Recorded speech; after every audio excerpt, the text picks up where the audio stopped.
సంచలనమైనటువంటి నిర్ణయాలు తీసుకోవడంలో ప్రధానమంత్రి నరేంద్ర మోడీ గారిని మించినటువంటి ప్రధాని మరొకరు ఉండరు అనేది బీజేపీ వాళ్ళు చెప్తూ ఉంటారు.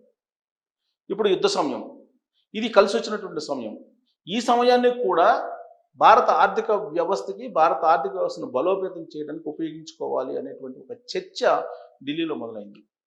ఎలా అనంటే, ప్రస్తుతం భారతదేశం దగ్గర ఉన్నటువంటి బంగారం ఆర్థిక వ్యవస్థలోకి రాకుండా 50,000 టన్నులు ఉంది అని చెప్పి ఇప్పుడు ఒక అంశం బయటకు వచ్చింది. ఈ బయట పెట్టినటువంటి వాళ్ళు ఎవరో తెలుసా? కేంద్ర మాజీ మంత్రి పిపి చౌదరి. ఎక్కడ బయట పెట్టారు?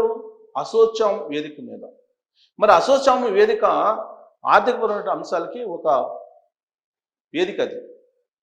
అక్కడ ఈ అంశాన్ని బయట పెట్టారని అంటే కేంద్ర ప్రభుత్వం ఖచ్చితంగా లాకర్లలో ఉన్నటువంటి బంగారాన్ని బయటికి తీసుకొచ్చేటువంటి చట్టాన్ని తీసుకొచ్చే అవకాశం ఉంది అని చెప్పి ఇప్పుడు ఒక అభిప్రాయానికి వస్తూ ఉన్నారు ఎక్కువ మంది. దానికి కారణం ఏంటి? చాలా కాలం నుంచి బంగారం బయటికి తీసుకొచ్చేలాగా ప్రయత్నాలు చేస్తూ ఉంది కేంద్ర ప్రభుత్వం అనేటువంటి న్యూస్ వస్తూ ఉంది. అలాగే రియల్ ఎస్టేట్లో పెట్టుబడులు, బ్లాక్ మనీ అంతా అక్కడికి ఉండిపోయింది. ఆ బ్లాక్ మనీని ఎలా బయటికి తీసుకురావాలి అనే దాని మీద కసరత్తు చేస్తుంది అనేది కూడా వినిపించింది. ఎప్పుడు? నోట్ల రద్దు క్రమంలో 500 రూపాయలు 1000 రూపాయలు నోట్లు రద్దు చేసినప్పుడు 2016లో దాని కంటిన్యూషన్లో లాకర్లో ఉన్నటువంటి బంగారం ఏదైతే ఉందో దాన్ని కూడా బయటికి తీసుకొచ్చేలా కొత్త చట్టాన్ని తీసుకురాబోతున్నారు నరేంద్ర మోడీ గారు. అలాగే బ్లాక్ మనీని నియంత్రించడానికి రియల్ ఎస్టేట్లో పెట్టుబడులు కూడా ఒక చెక్ పెట్టబోతున్నారు అనేది వినిపించింది. నిజంగా ఈ రెండు జరిగినట్టయితే ఇవాళ ఇంత బ్లాక్ మనీ ఉండేది కాదు. నోట్ల రద్దు తర్వాత కూడా బ్లాక్ మనీ గతం కంటే ఎక్కువ ఉందని చెప్పి అనధికారికంగా ఉన్నటువంటి అంచనా. సరే, ఇప్పుడు భారత ఆర్థిక వ్యవస్థలోకి రాకుండా 50,000 టన్నుల బంగారం ఉంది అని చెప్తున్నారు. ఎక్కడుంది?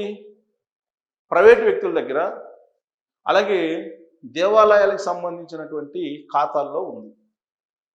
దేవాలయాల దగ్గర, అలాగే ప్రైవేటు వ్యక్తుల దగ్గర, భారతీయుల దగ్గర, ఈ మొత్తం దగ్గర కలిపి 50,000 టన్నులు.